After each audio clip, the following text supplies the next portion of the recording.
सदवंदियाणं तिहुवणहिदमधुरविसदवकाणम् अन्तातीदगुणाणं नमो जिनाणं जिदभवाणं।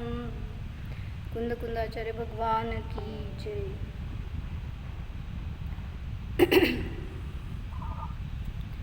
अपाय विषय धर्मदानाचं स्वरूप बघत होतो आपण। बोल की। काय होतं कालचा प्रश्न?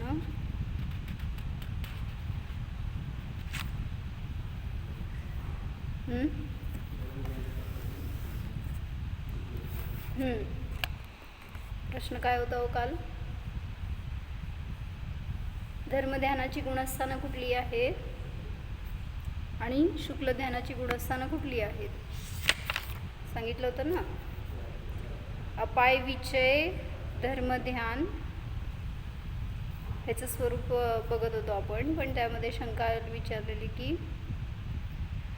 जर धर्मध्यान आणि शुक्ल ध्यान दोन्ही पण सम्यक दृष्टीला आहेत, दोन्हींचा विषय समान आहे, तर मग दोन्हीमध्ये काय फरक करायचा असा प्रश्न विचारला होता ना।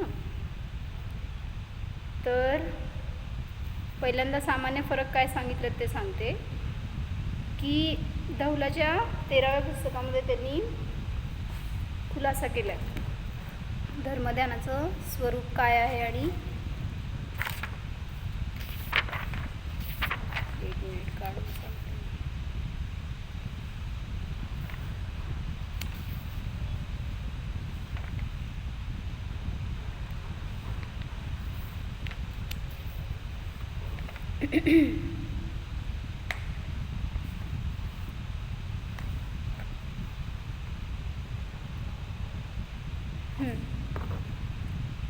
तर 4 अपेक्षेने त्याच्यामध्ये फरक आहे असं सांगितलं आहे।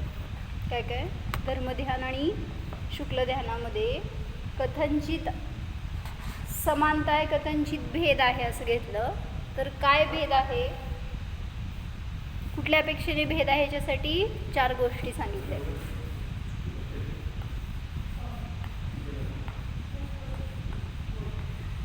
धर्मध्यान आणि शुक्ल ध्यान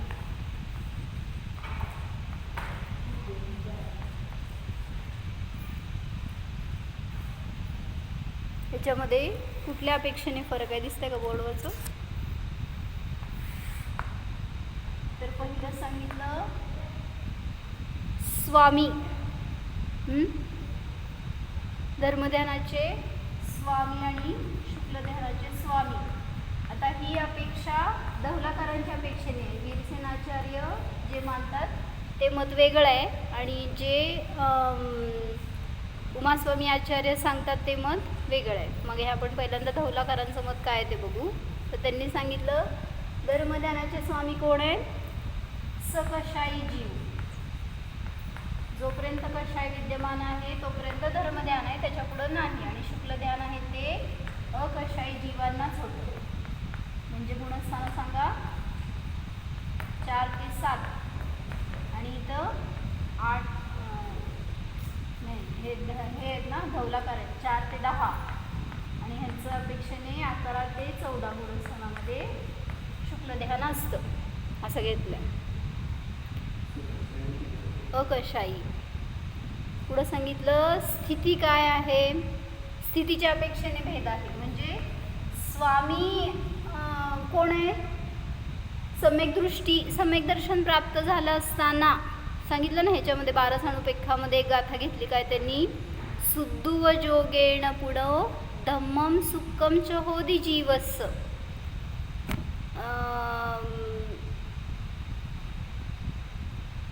तम्हा संवर हेतू जाणोत्ती विचिंतयम नित्यम असं काहीतरी गाथा आहे। तर त्यामध्ये काय सांगितलं? शुद्धोपयोगानेच धर्मध्यान आणि शुक्ल ध्यान होतं। शुद्धोपयोगाशिवाय जर तुम्ही शुभभावाने धर्मध्यान म्हणत असाल तर ती परिभाषा योग्य नाही। म्हणून म्हटलं जिथं शुद्धोपयोग आहे तिथून धर्मध्यानाची सुरुवात आहे। सुद्धुव जोगेण पुणो म्हणून ह्याच्यावरून पण सिद्धी करून दाखवली महाराजींनी की जर धर्मध्यान चतुर्थ गुणस्थानात आहे तर शुद्धोपयोग चतुर्थ गुणस्थानापासूनच सुरू आहे. फक्त शुभ भावना नाही आहे चतुर्थ गुणस्थानामध्ये. सम्यक दर्शन म्हणजे शुभ भाव नाही आहे तर शुद्धोपयोग आहे आणि शुद्धोपयोगाशिवाय धर्मध्यान सुरू होत नाही. मग सगळ्या ग्रंथांच्या अपेक्षेने चतुर्थ गुणस्थानामध्ये धर्मध्यान मानलंय. त्यामुळं हे सिद्ध होतं की चतुर्थ गुणस्थानामध्ये सुद्धा शुद्ध आत्मानुभव आहे, निश्चय सम्यक दर्शन आहे, रत्नत्रयाची प्राप्ती आहे. म्हणून इथं सांगितलं की चतुर्थ गुणस्थानापासून ते 10व्या गुणस्थानापर्यंत मोहाचा सद्भाव आहे. त्यामुळं तो जीव कशाय सहित आहे म्हणून त्याला धर्मध्यान तिथंपर्यंत सांगितलं. 10व्या गुणस्थानापर्यंत धर्मध्यान आहे. 11व्या गुणस्थानात गेल्यावर त्या काय म्हणायचं मोहाचा पूर्ण उपशमन झालाय. सर्वोपशमन म्हटलं ना. 11व्या गुणस्थानामध्ये मोह सत्व नष्ट झालं नाही आहे पण उदय थांबलाय, अनुदयात गेली आहे ती प्रकृती. त्यामुळे तिथं सांगितलं की अकशायी आहे तो जीव. मग 11व्या गुणस्थानापासून 14व्या गुणस्थानापर्यंत 4 शुक्ल ध्यानं होतात असं वीरसेनाचार्यांचं मत आहे. त्यामुळं स्वामीच्या अपेक्षेने दोन्हीमध्ये फरक केला. दुसरं सांगितलं स्थिती.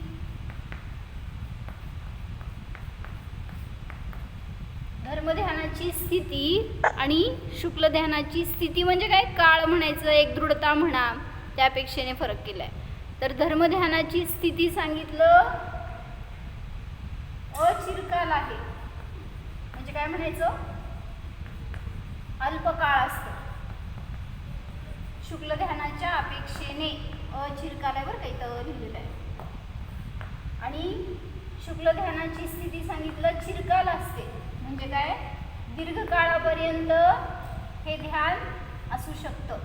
म्हणजे आता ह्याच्या दोन्ही ध्यानांचं काळ अंतर्मुहूर्तच आहे तरी सुद्धा या अंतर्मुहूर्तापेक्षा हा अंतर्मुहूर्त मोठा आहे असं समजून घ्या.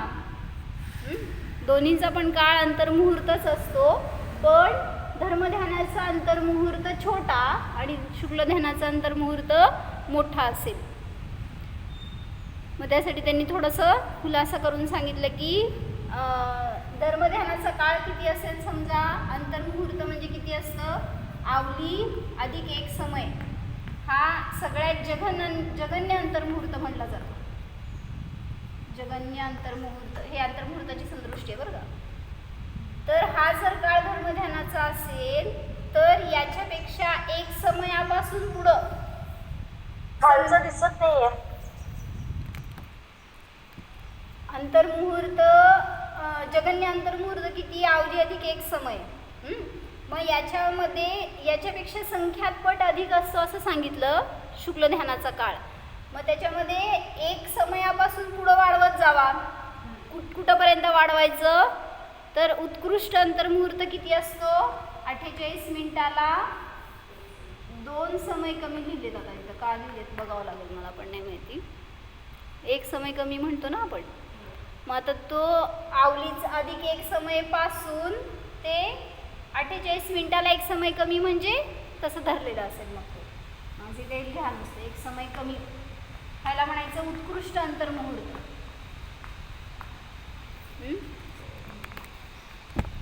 तर यामधला कुठला पण काळ असेल तो शुक्ल ध्यानाचा. म्हणजे जर हा काळ एवढा असेल तर याच्यापेक्षा संख्यात्पट अधिक शुक्ल ध्यानाचा काळ असतो. म्हणून त्याच्यामध्ये थोडासा फरक आहे.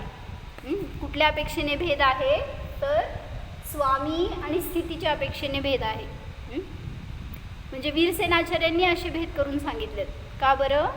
कारण उमास्वामी आचार्यांच्या अपेक्षेने भेद वेगळे घेतलेत आणि हे सगळं कथन ढोलाकारांनी जे सांगितलं त्याच्यामध्ये भेद दाखवला धर्मध्यान आणि शुक्ल ध्यानामध्ये. दीर्घ नाही सम्यक्त्व तर दोघांनाच आहेच की. धर्मध्यान किती वेळ राहतं आणि चिरकाल म्हणजे जास्त अचिरकाल आहे. हे म्हणजे अल्पकाळ. नाही त्या धर्मध्यानाचा काळ किती असेल अल्प आहे शुक्ल ध्यानाच्या अपेक्षेने. अंतर्मुहूर्तच आहे सगळं. हां दोन्ही अंतर्मुहूर्त आहेत पण धर्मध्यानापेक्षा शुक्ल ध्यानाचा अंतर्मुहूर्त संख्यात्पट अधिक आहे एवढं त्यांनी सांगितलं आहे. म्हणून स्थितीच्या अपेक्षेने त्यांच्यामध्ये भेद आहे. हे खुलासा केला. पुढं सांगितलं विशुद्धी. आता सामान्य कथन हे कळतंय आपल्याला की 4 ते 10 गुणस्थानामध्ये असणाऱ्या जीवाची विशुद्धी 4 ते 10 गुणस्थानामधली विशुद्धी ही पुढच्या गुणस्थानांपेक्षा कमी आहे.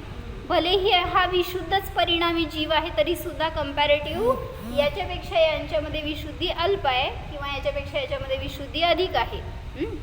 म्हणून सांगितलं महत्त्वाचं प्रकरण बुडवलं. विशुद्धीच्या अपेक्षेने भेद काय केला की धर्मध्यानाची विशुद्धी कंपॅरेटिव्ह बरं का, असं काय त्याचं हे करू नका, अल्प आहे आणि ह्याची अधिक आहे. थोडासा फरक करून समजून घ्यायचं. हां, मग तरी पण आता ह्याच्यामध्ये काय सांगितलं की धर्मध्यान हे कारण म्हणलं जातं आणि शुक्ल ध्यान हे त्याचं कार्य म्हणलं जातं. पूर्वसमयामध्ये आहे एवढ्याच अपेक्षेने फक्त त्याची विशुद्धी यांची विशुद्धी जी आहे ती धर्मध्यानाला कारण आहे. त्यामुळं धर्मध्यान झाल्यानंतर तो जीव पुढं सरकतोय तर ते शुक्ल ध्यान प्रगट होतं जेव्हा 11व्या गुणस्थानामध्ये जातो. म्हणून धर्मध्यानाला म्हणलं कारण आणि शुक्ल ध्यानाला म्हणलं कार्य. सुटाय वही असं सगळं लिहून घ्यायचं आणि मला सांगायचं. तर 3 अपेक्षा घेतल्या, स्वामी, स्थिती आणि विशुद्धी. आता 4थी अपेक्षा घेतली आहे फळ. दिसणार नाही खालचं, तुम्हाला दिसतंय का?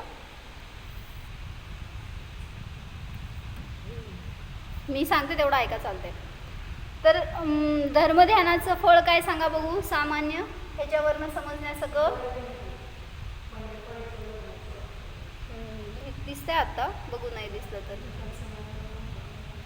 नाही, शुद्धोपयोगच आहे आमचं. शुद्धोपयोगाशिवाय धर्मध्यानच नाही. त्यामुळं हा जीव कुठंपर्यंत जातोय, 10व्या गुणस्थानापर्यंत जातोय. म्हणून सांगितलं वीरसेनाचार्यांनी की धर्मध्यानाचं फळ मोहाचं सर्वोपशमन, म्हणजे मोहाचं उपशमन हे झालं धर्मध्यानाचं फळ. आणि शुक्ल ध्यानाचं फळ सांगा, त्या उपशमन अवस्थेमध्ये 11व्या गुणस्थानात गेलाय ना हा जीव, तर त्या स्थितीत अवस्थान म्हणजे तिथं राहतो हे म्हणायचं. असं 11व्या गुणस्थानामध्ये त्यांचं अवस्थान किंवा त्या दशेत स्थिर राहणं हे झालं शुक्ल ध्यानाचं फळ. पहिलं शुक्ल ध्यान 11व्या गुणस्थानात होतं, त्यावेळेस इथं मोहाचा उपशमन आहे.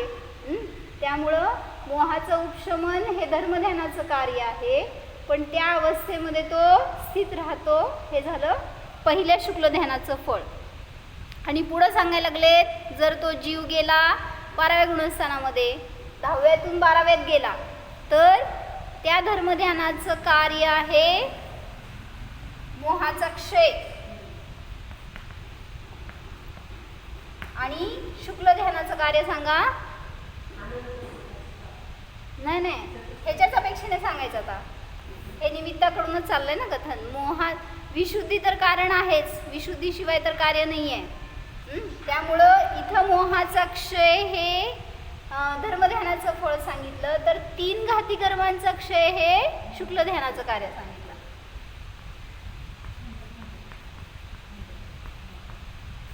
काय समजलं सांगा, निखिलताई सांगा.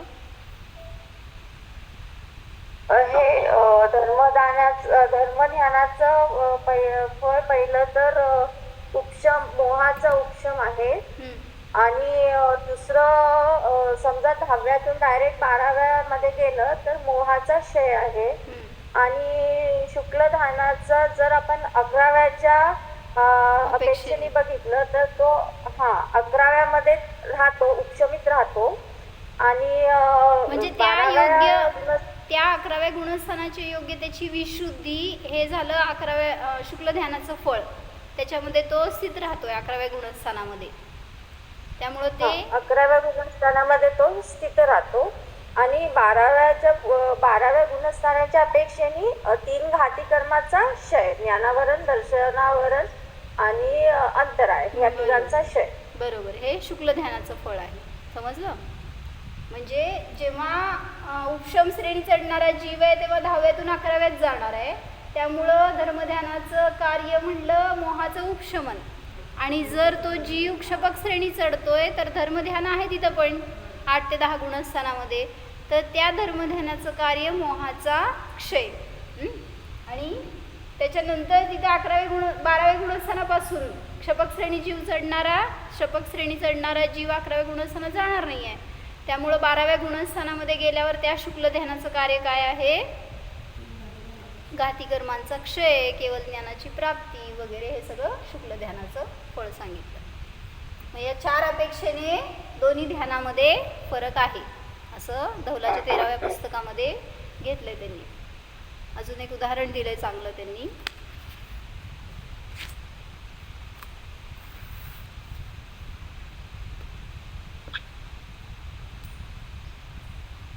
की जसे म्हणजे धर्मध्यान जर श्रेणी आरूढ जीवाला धर्मध्यान आहे, धौलाकारांच्या अपेक्षेने श्रेणी आरूढ जीव आहे त्यांना धर्मध्यान आहे. कुठं? 8 ते 10 गुणस्थानामध्ये. आणि म्हणजे 4 ते 10 पर्यंत आहे. त्यामुळं श्रेणी आरूढ म्हणजे 8व्या गुणस्थानापासून 10व्या गुणस्थानापर्यंत धर्मध्यान आहे आणि त्यापुढं शुक्ल ध्यान आहे म्हणून सांगितलं. मग त्या दोन्ही ध्यानामध्ये काय फरक करायचा प्रश्न घेतला होता ना काल. जर त्या दोघांचा पण विषय बुद्धिपूर्वक शुद्धात्माचा आहे, सम्यक दृष्टी जीवालाच हे दोन्ही ध्यानं होतात, तर त्यांच्यामध्ये काय फरक करायचा असं आम्हाला विचारलं. आम्हा म्हणले काहीही फरक नाही, अनुभूतीच घेतोय तो जीव, त्यामुळे त्याला काय फरक आहे? ते बाहेर दशा चालू आहे, सगळी गुणस्थानांचं चढणं वगैरे, विशुद्धीची वृद्धी वगैरे हे सगळं बाहेर चालू आहे. त्याचं कार्य काय चालू आहे? हो, त्याला किती विकल्प, मला धर्मध्यान चालू आहे का शुक्ल ध्यान आहे, पहिला आहे का चौथा आहे का तिसरा आहे? म्हणजे तो जीव तर जो काय आनंद घेतोय तो समान आहे. विशुद्धी वाढत चालली आहे.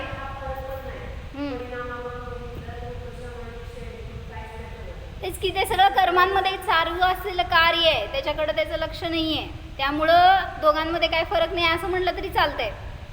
तुम्हाला काय कळणार आहे? ओ श्रेणी आरूढ जीव आहे आणि एक जण उपशम श्रेणी चढलाय, एक जण क्षपक श्रेणी चढलाय.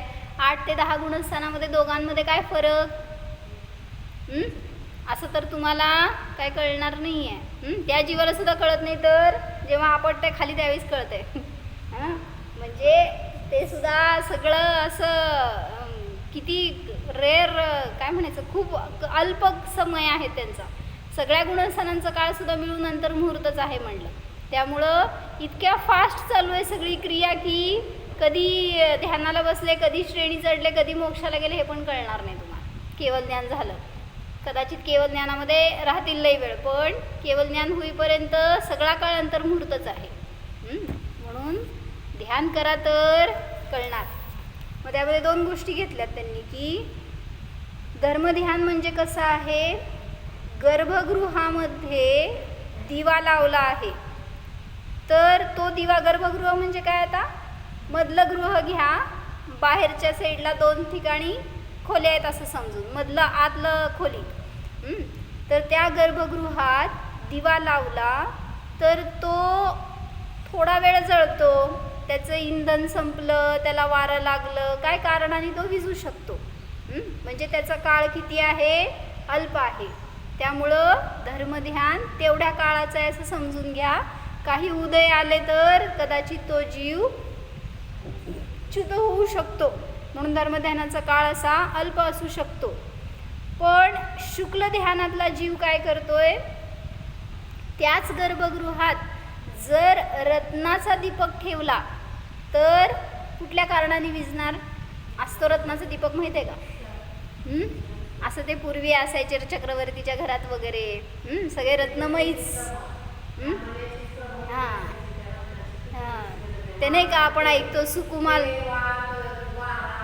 सुकुमाल मुनींचं स्टोरी ऐकत नाही का? त्याच्यामध्ये त्यांनी सूर्याचा प्रकाशच त्याला कधी मिळाला नाही, घरामध्ये रत्नाच्या प्रकाशातच वाढला तो. कारण ते तेज काय म्हणायचं, जास्त प्रखर असतात ते सूर्याचे किरण, ते त्याच्या अंगाला लागू नये म्हणून त्याची आई इतकं जपायची की रत्नाच्या दिव्यांमध्ये वाढवलं त्यांना, असं ऐकलेलं बरं का, माहीत नाही आपल्याला. म्हणजे असं पण होतं पूर्वी. महालांमध्ये वगैरे कसे असणार बघा की कुठं कुठं लावलेले असणार रत्नदीपक. तर असे हे रत्नदीपक जर कुठं ठेवले असतील गर्भगृहामध्ये तर ते कोणत्याही कारणाने विझत नाहीत. प्रकाश तर दोन्ही करणार आहेत, सामान्य दिवा असेल तो पण आणि जर रत्नांचा दिवा असेल तो पण, दोन्ही दिवे प्रकाशित करणार आहेत. त्याचप्रमाणे धर्मध्यान असू दे किंवा शुक्ल ध्यान असू दे दोन्ही पण स्वपरप्रकाशीच आहेत, पण त्यांच्यामध्ये एवढ्या अपेक्षेने फरक आहे की धर्मध्यानाचा काळ अल्प आहे आणि शुक्ल ध्यानाचा काळ दीर्घ असतो, म्हणजे जरा ह्याच्यापेक्षा संख्यात्पट अधिक असतो, असं त्यांनी धौलाच्या 13व्या पुस्तकामध्ये खुलासा करून सांगितलं आहे.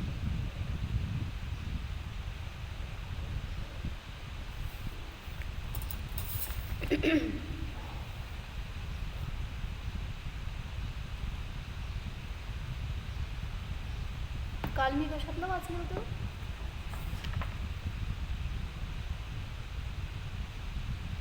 धर्मध्यान आणि शुक्ल ध्यानाचा फरक आपण वाचलो होतो परवा.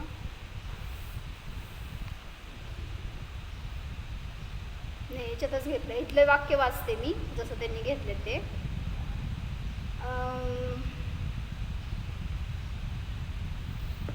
म्हणजे त्यांना म्हणायचं आहे की जर तुम्ही असं म्हणताय की दोन्ही ध्यानांचा विषय सेम आहे, दोन्ही पण शुद्धोपयोगी जीवालाच होतात, तर मग त्यांच्यामध्ये काय फरक आहे?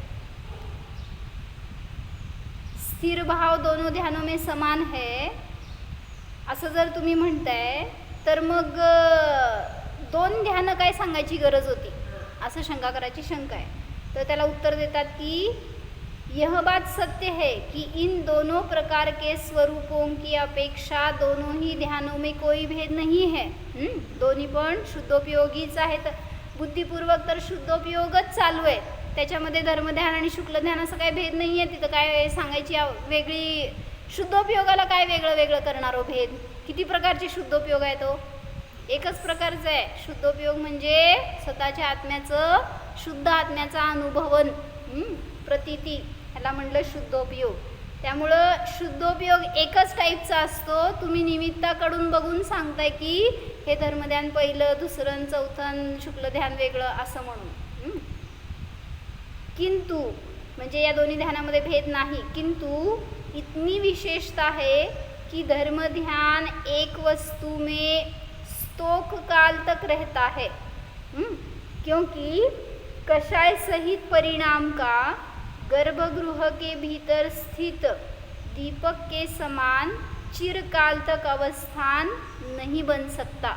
म्हणजे काय सांगितलं? संक्रांती होती माहीत आहे, लय डीपमध्ये जायला लागलो आहे आपण, ॲक्च्युली एवढं काय गरज नाही आहे. तर अपाय विषय काय धर्मध्यानची तर चालू होते ना 8 ते 10 गुणस्थानामध्ये, तिथं अर्थ, व्यंजन आणि योग संक्रांती चालू आहे. किंवा एका विषयावरून दुसऱ्या विषयावर उपयोग जातो अबुद्धिपूर्वक सगळं, बरं का. आता 8 ते 10 गुणस्थानामध्ये धर्मध्यान आहे ना ह्यांच्या अपेक्षेने, त्यामुळं त्या ठिकाणी चंचलता आहे. म्हणजे जसं त्यांनी ते दिव्याचं उदाहरण दिलं आहे ना, ह्याच्यासाठी सांगायला लागलेत की एका वस्तूवर धर्मध्यान स्तोक कालपर्यंतच राहतं. एका द्रव्याचा विचार केला, द्रव्याचा झाल्यावर गुणांचा विचार केला, गुणांचावरून पर्यायावर बदलला, पर्यायावरून पर्यायांतरवर गेला, असं कुठल्याही विषयावर बदलू शकतो तो विचार. धर्मध्यानामध्ये अशी चंचलता असू शकते. सगळं हे अबुद्धिपूर्वक चालू आहे बरं का, बुद्धिपूर्वक तर आत्माच विषय आहे. म्हणून म्हटलं धर्मध्यान एका वस्तूमध्ये स्तोक कालपर्यंत. कसं होऊ शकतं? अबुद्धिपूर्वक आणि बुद्धिपूर्वक दोन धारा चालू आहेत का नाही आता आपल्या सुद्धा चालू आहेत आता, जे की तुम्हाला तुमच्या कंट्रोलमध्ये नाही आहेत. बुद्धिपूर्वक कुठली धारा चालू आहे? कुठली पण असू शकते, शुभ भाव असतील, अशुभ भाव असतील. तुम्ही काय विचार करायला सांगा मला. ऐकते मी, बाकी काय विचार करत नाही, ऐकते त्याच्यावरच मनांची. हे झालं बुद्धिपूर्वक. अबुद्धिपूर्वक दशेमध्ये छद्मस्थानचा विषय नाही येतो. अबुद्धिपूर्वक दशेत काय चालू आहे ते फक्त त्याचं फळ जेव्हा मिळतं ना, उदयाला येतं त्यावेळेस कळतं. म्हणून माताजींनी सांगितलं होतं, मागे एकदा सांगितलं होतं मी, की मंदिरात आल्यावर तुम्ही बुद्धिपूर्वक अशुभ भावापासून दूर राहण्यासाठी निश्चयी म्हणता, कुठं उपयोग आपला चरित होऊ नये, कुठं काय कशाही होऊ नये, विकारी होऊ नये, ह्याच्यासाठी तुम्ही सगळं अवलंबन घेताय ना, पूजन, भक्ती, ध्यान वगैरे ह्याचं, हे सगळं बुद्धिपूर्वक चालू आहे. पण जे काय अबुद्धिपूर्वक दशेमध्ये अशुभ भाव होत असतील, शुभ पण असतील, अशुभ भाव असतील, तर त्याच्या निमित्तात आयतन स्थानामध्ये ते अशुभ भाव झाले म्हणून निधत्ती निकाचित रूपाने कर्म बंद होऊ शकतो. जे काय तुम्ही अबुद्धिपूर्वक दशेमध्ये चालू असलेला व्यापार, त्याच्या निमित्तात असे वज्र कपाट रूप कर्म बांधतो आपण, आणि मग त्यामुळं कळत नाही की मी कुठे इतकं पाप केलं असं आपण म्हणतो. त्यामुळं ते फेडेपर्यंत किती दिवस, किती वर्ष, किती भाव जातील सांगता येत नाही, आणि त्याच्यावर आपला कंट्रोल पण नाही आहे. अबुद्धिपूर्वक दशेमध्ये हे विचार येऊ नयेत किंवा काय काय येतात हे पण तुम्हाला समजत नाही, किंवा तुम्ही त्याला कंट्रोल करू शकत नाही. करू काय शकतो आपण? माताजी सांगतात की एवढं करू शकतो, बुद्धिपूर्वक दशेमध्ये सारखं शुभ आणि शुद्ध हाच विचार जर असेल तर त्या संस्काराने कदाचित अबुद्धिपूर्वक दशेमध्ये सुद्धा तशी धारा चालू राहू शकते. म्हणून म्हटलं बुद्धिपूर्वकच पुरुषार्थ कार्य करतो आपला, मग त्याच्यामध्येच करायचं आहे जे करायचं ते. झोपेमध्ये काय काय स्वप्न बघता हो? काय स्वप्न बघता हो? प्रत्येकच बदलतात, ते तेवढी बदलतात ना? का बदलतात सांगा? तुम्ही तर भव्य भद्र परिणामी स्वाध्याय ध्यान करणारे, सगळे चांगलेच स्वप्न पडायला पाहिजे तुम्हाला, बरोबर? काय स्वप्न बघता काका? मी मुनी झालो, मी काय चर्या पालन करतोय, 28 मूलगुणांचं सगळं निरतिचार पालन करतोय, असं स्वप्न पडतं का कधी तुम्हाला? का नाही पडत? नाही, जी भीती असते त्याचं स्वप्न पडतं, कुठं अधर्माच्या मार्गाला नको लागायला. म्हणजे मला म्हणायचं आहे की जे आपण दिवसभरामध्ये चिंतन करतो त्याचंच कदाचित राहिलेलं कुठंतरी पार्ट असतो, तो राहिलेला असतो संस्कार आपल्यावर, आणि मग त्याचं चिंतन चालू असतं बुद्धिपूर्वक दशेमध्ये निरंतर, म्हणून ते पण येऊ शकतं. कशाचं चिंतन करायला आहे? गाडी मिळते की नाही, पंढरपूरला पोचते की नाही, लवकर जायचं आहे. म्हणजे हे चिंतन जिथं तिथं रात्री झोपताना हेच येणार आहे तुमच्या स्वप्नात. आता मी घरी गेले होते जेव्हा मध्ये आता राहायला, मला रोज स्वप्नात आम्हा यायच्या. म्हणजे इथं असताना दिवसभर तेच रुटीन, त्यामुळं तिथं गेल्यावर ते दिवसभरामध्ये विचार असणार, काय झालंय, कसं झालंय, काय चाललंय वगैरे असं. त्यामुळं ते झोपेमध्ये रोज येऊन मग मी रोज सांगणारच, आम्हाला इच्छा मी सांगणार, कळवणार आणि म्हणणार असं सांगायला की तुम्ही यायला लागलं स्वप्नात. मग ते आम्हा सांगणार ये म्हणून बोलवायसाठी सांगायला लागले तुला. म्हणजे मला म्हणायचं आहे की जो पुरुषार्थ आपण इथं आत्ता करत नाही आहे त्याच्याविषयी तरी चिंतन करतो का हो? मला मुनी दीक्षा घ्यायची आहे, मला काय म्हणायचं, आवाज येत नाही. येतोय आवाज. ज्यांना येत नाही त्यांनी लेफ्ट करून परत एकदा जॉईन करा. म्हणजे येतोय पण बारीक येतोय आवाज, होय स्पष्ट येत नाहीये. का बरं? असं अलीकडे होतंय ह्याच्या 3-4 दिवसात की अस्पष्ट आवाज येतो तुमचा. लेफ्ट करून परत जॉईन पोझिशन वगैरे थोडीशी हे असेल तर येतं. नेटवर्क आहे बरं, ऍक्च्युली आमच्याकडे येतोय चांगला आवाज. ठीक आहे, बघा तुम्ही कसं काय. तर वाचू पुढं काय सांगितलं? धर्मध्यानाचा काळ स्तोक आहे, क्योंकि कषाय सहित परिणाम का गर्भगृह के भीतर स्थित दीपक के समान चिरकाल तक अवस्थान नहीं बन सकता. म्हणून धर्मध्यान थोड्या काळापर्यंत टिकतं. ओ स्फूर्तिका की त्यांना सांगा लेफ्ट करा आणि जॉईन करा म्हणून. मग परत शंका विचारली आहे की धर्म ध्यान कषाय सहित जीवों के ही होता है, यह किस प्रमाण से जाना जाता है? इथे लिहिलं ना आपण, सकषायी जीवांनाच धर्मध्यान होतं, तर कशावरून हे सांगितलं? असे सम्यक दृष्टी, संयता संयत, प्रमत्त संयत, अप्रमत्त संयत, क्षपक और उपशामक अपूर्वकरण संयत, क्षपक और उपशामक अनिवृत्तिकरण संयत तथा क्षपक और उपशामक सूक्ष्म सांप्राय संयत जीवों के धर्म ध्यान की प्रवृत्ति होती है, ऐसा जिनदेव का उपदेश है। इससे जाना जाता है की धर्म ध्यान कषाय सहित जीवों के होता है. असं सूत्र दिलंय त्यांनी धवलामध्ये की कुठल्या असंसम्यक दृष्टीपासून ते सूक्ष्म सांप्राय क्षपक असो किंवा उपशामक असो दोन्ही 10व्या गुणस्थांवरती जीवांपर्यंत धर्मध्यानाची प्रवृत्ती होते. मग ह्याच्यावरून समजतं की कषाय सहित जीवांनाच धर्मध्यान असतं. असं मी लय वेळ बडबडबड करायली. काय समजलं सांगा सांगा काका.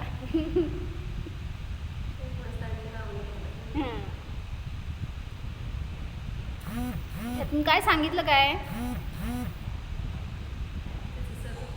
म्हणजे हा गैरसमज. बोला. कषाय सहित जीवांनाच धर्मध्यान असतं. म्हणजे जरी 10व्या गुणस्थानापर्यंत असलं तरी तो कषाय सहित आहे. तर केवळ ज्ञानीच्या हे ज्ञानात आलेलं आहे त्यामुळं कषाय सहित जीवांनाच असणार. म्हणजे 4थं गुणस्थान 5वं 6वं 7वं 8वं 9वं 10वं ह्या सगळ्यांना जे ध्यान आहे ते धर्मध्यानच आहे. बरोबर. आणि ते कषाय सहित असेल. वीरसेन आचार्यांच्या अपेक्षेने बरं का थोडंसं सावधानतेने ऐका कारण आपण काल 2 भेद बघणार होतो. त्यातलं हे पहिला भेद आहे. वीरसेन आचार्यांनी हे मत सांगितलेलं आहे. रोहिणी काकी काय समजलं? स्नेहा सोनल सांगा. 10व्या गुणस्थानपर्यंत 9 कषाय असतात ना. संज्वलन क्रोध मान माया लोभ एक कमी होत जातं. म्हणजे कषाय थोडे तरी आहेत म्हणून सकषायी जीवांना धर्मध्यान आहे असं सांग. प्रश्न विचारू समजले ना सगळं? हा मला उत्तर द्यायचं. मला सांग की उपशम करणाऱ्या जीवाला धर्मध्यान असतं म्हणजे क्षय करणाऱ्या सांग जाऊ दे क्षपक श्रेणी चढणाऱ्या जीवाला धर्मध्यान असतं का शुक्ल ध्यान असतं? क्षपक श्रेणी चढणारा 8च्या गुणस्थानापासून पुढं त्या जीवाला धर्मध्यान आहे का शुक्ल ध्यान आहे? धर्मध्यानच आहे 10व्या पर्यंत. बरोबर. म्हणजे असा विचार नको की शुक्ल ध्यान नियमाने मोक्षाला नेणार आहे. उपशम श्रेणी चढणाऱ्याला सुद्धा शुक्ल ध्यान आहे. काय कळलं? म्हणजे उपशम शुक्ल ध्यान म्हणते मी की उपशम श्रेणी चढणाऱ्याला शुक्ल ध्यान सुद्धा आहे आणि 11व्या क्षपक श्रेणी चढणाऱ्याला धर्मध्यान सुद्धा आहे. कळलं का दोन्हीकडे काय सांगायला लागले? उपशम श्रेणी चढणारा जीव असेल तरी सुद्धा त्याला शुक्ल ध्यानासारखे परिणाम असू शकतात. कारण 11व्या गुणस्थानामध्ये उपशम श्रेणी आहे तिथं पहिलं शुक्ल ध्यान आहे आणि धर्मध्यान क्षपक श्रेणी चढणाऱ्याला सुद्धा असू शकतं. असं नाही की शुक्ल ध्यानानेच तो तेवढ्या विशुद्धीनेच लगेच पहिल्याच गिअरमध्ये काय हाय स्पीडनेच निघाला असं नाही. म्हणजे 8व्या गुणस्थानापासून 10व्या गुणस्थानापर्यंत कुठलाही जीव असू दे त्या दोघांना पण धर्मध्यान आहे. आणि 11व्या गुणस्थानात भलेही तो उपशम करणारा आहे तरी त्याला शुक्ल ध्यान आहे असं त्यांनी सांगितलं. म्हणजे कार्य तर चालू आहे बाहेर सगळं कर्मांमध्ये. जीव काय करतोय? फक्त परिणामांना सांभाळतोय. परिणामामध्ये विशुद्धी एवढंच त्याचं कार्य चालू आहे. स्वतःला जाणतोय हेच ते त्याचं पुरुषार्थ ह्याच्यामध्येच आहे. जे व्हायचं ते बहिरंगामध्ये कार्य चालू आहे. तर त्यांनी शुक्ल ध्यानासाठी सांगितलं. शुक्ल ध्यान के एक पदार्थ में स्थित रहने का काल धर्म ध्यान के अवस्थान काल से संख्यात गुणा है हे सांगितलं ना. म्हणजे विशेष अधिक आहे धर्मध्यानापेक्षा शुक्ल ध्यानाचा काळ. क्योंकि वीतराग परिणाम मणि की शिखा के समान बहुत काल के द्वारा भी चलायमान नहीं होता. म्हणजे जसं सांगितलं रत्नदीपक आहे तो त्या सामान्य दिव्यापेक्षा सुद्धा अधिक काळपर्यंत तेजस्वी राहू शकतो. त्याला कुठल्याही कारणाने ते विझणार नाही. मग तसं शुक्ल ध्यानामध्ये त्याचा काळ दीर्घ असू शकतो धर्मध्यानापेक्षा. मग त्यांनी प्रश्न विचारलाय उपशांत गुणस्थानामध्ये पृथक्त्व वितर्क विचार नावाचं जे पहिलं शुक्ल ध्यान आहे त्याचं अवस्थान अंतर्मुहूर्त काळच असतं. मग तुम्ही संख्यात गुण अधिक का सांगायला लागलाय?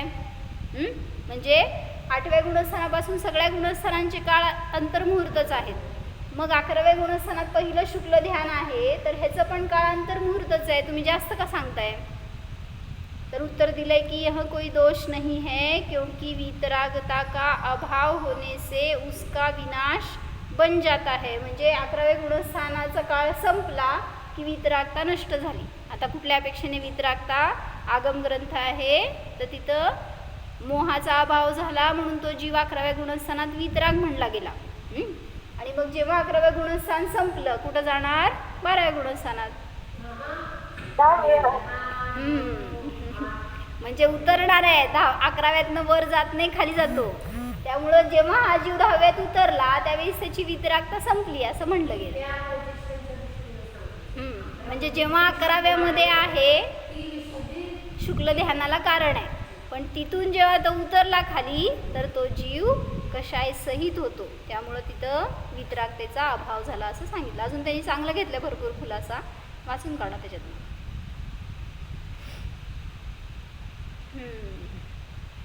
आम्हाला काल विचारलं तर आम्हाला असं फटकन सांगितलं. धवलाच्या 13व्या पुस्तकात 74 पानावर हे दिलेलं आहे. हे मी 4 वेळा हुडकल्यावर मला मिळालं. असं आपल्या ज्ञानामध्ये पाहिजे निरंतर धारा.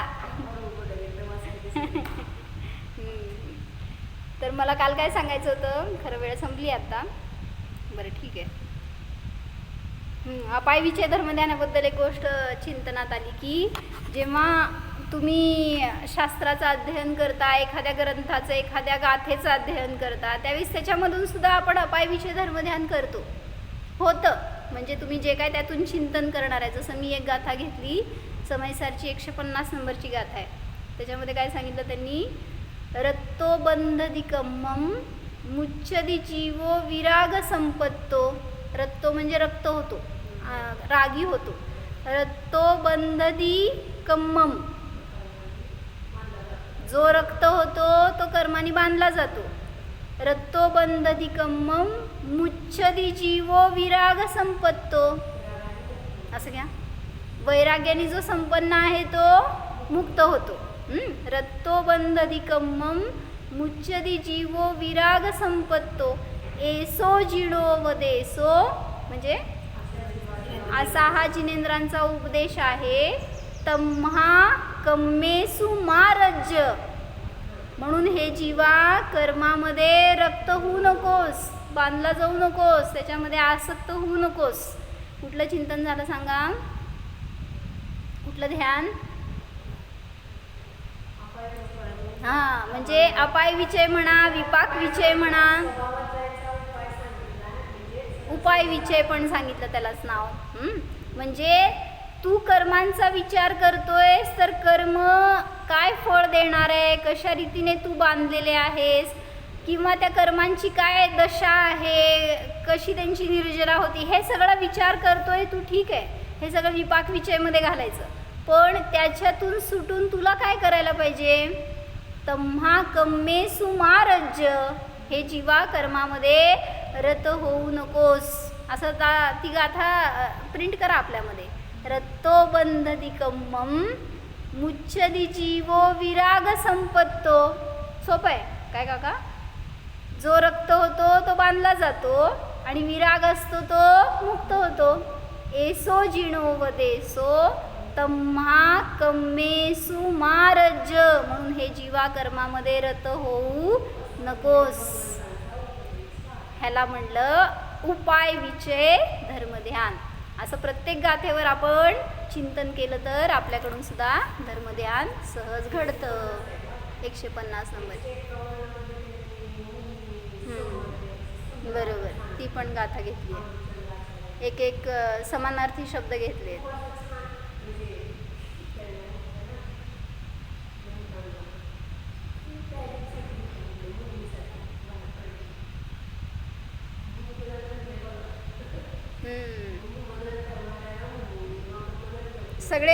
सगळे शब्द त्यांनी शुद्धोपयोगाचे घेतले. परमठ्ठो खलु समो शुद्धो जो केवली मुनीनाणी तम्मिठिदा सहावे मुनिनो पावंती निव्वाणम. तम्मिठिदो तच्चित्तो सव्वे ए खयम नेमी. अशी काहीतरी गाथा घेतली आहे 151 नंबरची. इवन किती बरं 167 नंबरची गाथा पण छान आहे. म्हणजे मला आता हे अपाय विषयासाठी आठवली ती गाथा, की त्यामध्ये पण असंच घेतलं.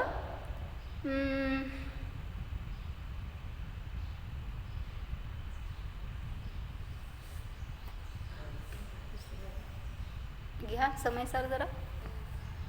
भाओ रागादी जुदो जीवेण कदो दुबंदगो भणिदो. काय? भाओ रागादी जुदो जीवेण कदो दुबंधगो भणिदो. जे काही राग सहित भाव जीव करतो त्यावेळेस तो बंधक म्हणला जातो. भाओ रागादी जुदो जीवेण कदो दुबंधगो भणिदो. लाईन काय सांगितली? भाओ रागादी जुदो जीवेण कदो दुबंधगो भणिदो रायादी विप्प मुक्को अबंधगो काय जाणगो नवरी. अबंधगो जाणगो नवरी. रायादी विप्प मुक्को, रागादीपासून जो विप्रमुक्त होतो, सर्वथा मुक्त होतो, तो अबंधक आहे. सांगा कुठलं ध्यान झालं? हा मी जीव जेव्हा रागादी भावांनी संयुक्त होतो, म्हणजे खूप छान ध्यान झालं होतं जेव्हा मी ही गाथा घेतली होती ना स्वाध्याय केल्यावर चिंतनामध्ये, की जेव्हा जेव्हा मी रागादीने युक्त होतो तेव्हा तेव्हा बंधक होतो. कोण बांधतो मला? हो मी किती सहजतेने म्हणाले, तुम्हाला कळतंय का असं त्याच्यामध्ये, की मी माझं दरी खोदतोय, मी माझं दुःखाचं साधन बनवतोय. काका जेव्हा मी रागादीने सहित होतो, रागीत वेशी होतो, कशाही होतो, त्यावेळेस मीच माझा घात करतोय. म्हणून म्हणलं की भाव रागादी जुदो जीवेण कदो दुबंधगो भणिदो रायादी विप्प मुक्को. बस रागादीने विप्रमुक्त, मी रहित आहे, बस जाणा ना, तेवढी धारा राहू दे ना, राहावा मुलांमध्ये, राहावा पतीमध्ये, वैभवामध्ये राहावा, तुमच्या नाही असं नाही, पण धारा आहे का ती जशी भरत चक्रवर्तीची होती? रायादी विप्प मुक्को अबंधगो जाणगो नवरी. तर तिथं मी अबंधक होतो. हे जेव्हा जाणणार समजणार ना, त्याच समयाला तुम्ही अबंधाला प्राप्त होता. हे चिंतन करणं म्हणजे सुद्धा अपायविचे किंवा उपायविचे धर्मध्यान आहे. म्हणून असं चिंतन करा. जे काही स्वाध्याय करतो त्याच्यामध्ये ती गाथा आपण अशा चिंतनातून जर घेतली, अनुभूतीपूर्वक त्याचं चिंतन केलं, ज्ञान केलं, ध्यान केलं, तर ते धर्मध्यान आहे. ओम जाणा.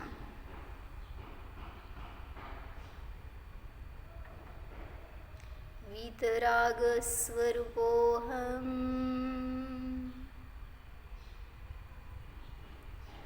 वीतदोष स्वरूपोऽहम्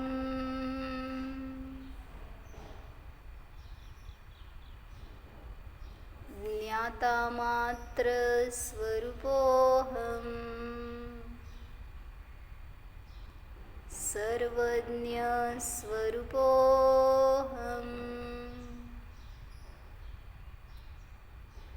ओम